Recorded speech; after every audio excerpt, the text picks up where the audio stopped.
Our next guest runs the electronics manufacturing arm of conglomerate Ayala Corporation, Integrated Microelectronics. Arthur Tan, thank you so much for joining us. Hi. Good morning, Mimi, and thank you for having me. Good morning. So, Art, when do you see a turnaround for IMI? I mean, are you starting to see green shoots of recovery? What do they look like and where? Yeah, it is coming, but unfortunately, because of all of these geopolitical issues happening, and as you know, the extended trade war between the United States and China, it's still bearing down on certain segments and different areas in the world. However, I'm here to say that because we cover about 14 to 15 different factories globally, I can see that there's different performances that's coming out of each of the different regions, with its own challenges and its own merits as well. Mm-hmm. So which regions are outperforming and which are dragging? Well, surprisingly for us, and I'm talking about IMI in particular, is that our China operation is actually outperforming the other regions as comparatively. And you know, there is some issues there with China. However, because of the way that we were able to actually plan and put into play for our operations, our China factories are actually supplying China itself. And as you know, even though with the muted growth in China, it's still a quite positive 3 to 4% on a $12 trillion economy. So that's holding its own. But as you earlier mentioned, I do see green shoots happening now as the world has and the market has finally got used to the inflation rate, and it's steadying, and the number of the supply chain has already been quite normalized. More on the quite normalized supply chain. You mentioned margins. Are you seeing improving positions from a margin perspective? Because inflation is still everyone's problem, but the problem is your business is sort of like in a fixed cost, long lead time industry. And when things change, it's very hard to make very quick adjustments, right? Well, yeah, the adjustments can be done quickly. It's just that we work on a long-term basis with our partners. And so there are contracts that you have to work with. Now, what's nice is that this issue on inflation is a global issue, and everybody is aware of it, that the challenge there is not just being able to, because of the rising prices, but also having the access to the goods itself. And the labor market is also tightening, as we know, on an overall basis. So with those conditions, the customers also understand that they need to adjust accordingly, and it trickles down to the entire supply chain. So with that, we're able to then make those adjustments as they occur. From an IMI perspective, even though the revenue is a little bit more muted, the margins have been improving on a quarter-to-quarter basis and month-to-month basis. We don't expect to change this. We expect our margins to actually get better moving forward. When will they get better enough to be back in the black for the whole IMI? IMI is a unique story because, as you know, there's two components within IMI. IMI actually has its own core EMS business, and then we have our own subsidiaries. If I were to just take IMI core business at itself, it's already been profitable. And so it's actually been profitable and generating the right margins, except that unfortunately the subsidiaries that we have are in markets and segments that are actually quite challenging. And so they're the ones on a consolidated basis have been dragging the company. So we've made some changes to that and consolidated our position with regards to the subsidiaries over the last quarter. And so moving forward, we're going to rationalize ourselves even more. When you say, because we did report about, divesting in STI, where you have a majority stake.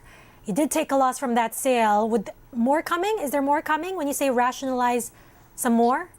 Well, rationalizing to us is looking internally into our business model, of course, trying to maximize where there are non-performing assets that we need to intervene and try to see how we can make it more profitable, and actually then match our long-term strategy on how, because the world is changing, as you know, on a post-COVID basis.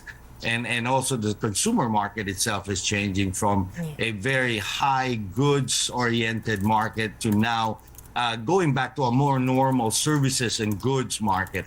And so our businesses and our customers are also adjusting to that scenario. And rationalization to us means that we now have to take heart with those changes and apply that to how we're going to be able to optimize our assets. I was going to ask that next, actually, Art, where you're seeing the greatest demand for your products. Because today, the whole conversation's about EVs, AI, Yes. which will need lots of chips. PCs are slowing, smartphones still there, semicons, data centers. Where are you seeing the strongest demand? Well, IMI as a whole, our businesses over 50% are tied to the mobility segment. And so I take particular note over how that segment is actually going through this disruption phase, as we know, which started already with the electrification. And now there's actually a two-pronged disruption that's happening in that market. We have to be mindful. It's not just the electrification of it, it's also the autonomous driving that's also going to happen. So on the EV side, which you mentioned, that in itself is also transforming us, because it's not just the vehicle itself that needs to change with the technologies and the electronics, but it's actually the entire ecosystem for that EV infrastructure to work. And so we're in the midst of all of those different pieces, from the broadband businesses, the 5G requirement, the low orbit satellite, the receiver side of it, to the vehicle itself. As you know, they've already released the latest ones in the US, where you can actually get a fully autonomous electric vehicle as a service vehicle. So this transition is actually driving a lot of the green shoots for us. All right. I want to shift very quickly to inventory levels. The last time we talked, Art, the issue is global supply chain kinks. Have the kinks been straightened out, or more work to do to fix that side? The kinks have been sorted out. I mean, like the major pieces that drove that supply chain was was the components itself, right? And so that's now, at least, on a supply chain basis, have normalized. And then the logistical cost itself, the shipping cost, which also has now came down to at least pre-pandemic or even lower than pre-pandemic levels. So that's helping. But there's other pieces to it, because not just the availability of the components itself, but the cost of being able to produce that, as you know, is also going up because of cost of goods and inflation and the labor market. So that's contributing to the challenge that's inside. Although on a supply side, I have to say that as we move month to month and quarter to quarter, I can see a continued easing and ability to be able to plan better as far as the operations go. All right. And just very quickly, innovation. What are some of the exciting things you're working on today? Well, innovation to us, actually, the exciting parts that are happening now, and I'm going to go back into the EV segment. Yes, as you know, from a group perspective, we've started now being the distributor for the country for BYD. We've reassessed our strategy. We put in a young executive that is very well capable of understanding this of the new economy.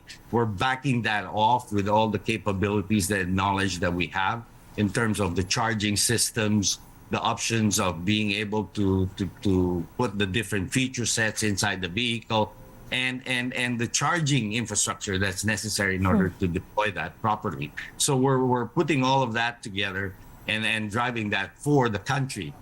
We're using all of the different capabilities that we've learned, and actually the products that we have touched in the international market, and trying to bring that into the Philippines so that we're one step ahead, or at least on a world-class level, on how we're going to be able to deploy this EV infrastructure. Exciting times ahead. Arthur, you're also the group president and CEO of AC Industrial Tech Holdings, where IMI is just one pillar, right? In one pillar, global manufacturing. Aside from global manufacturing, you have enabling technologies. I think we have a chart of the business model of this, and you've got vehicle distribution. You mentioned that recent partnership with BYD Philippines. It's like asking who among your children is your favorite, but I wonder, where do Yes. you expect the big driver of growth will come from of the three? And when you look at growth, is it more organic or are you looking at more M&As?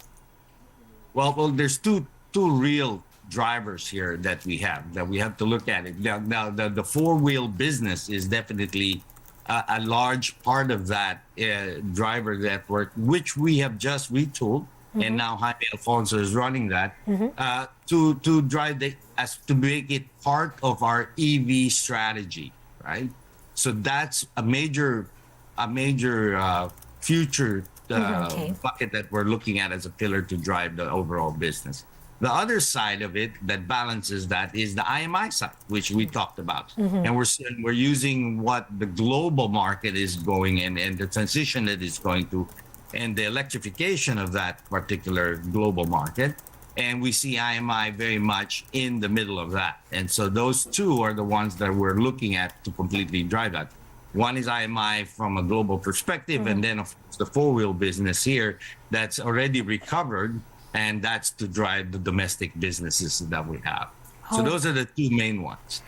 In between, we still have a technology company, and the exciting one there is Merlin Solar, which is the only solar platform that I know of that's been certified and accepted by the federal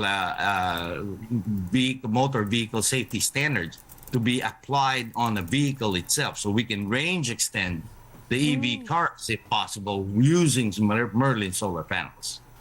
All right, exciting times ahead. Arthur, thank you so much for joining us, for sharing with us IMI's story. We'll see you soon. Thank you, Mimi, and have a good week. All right.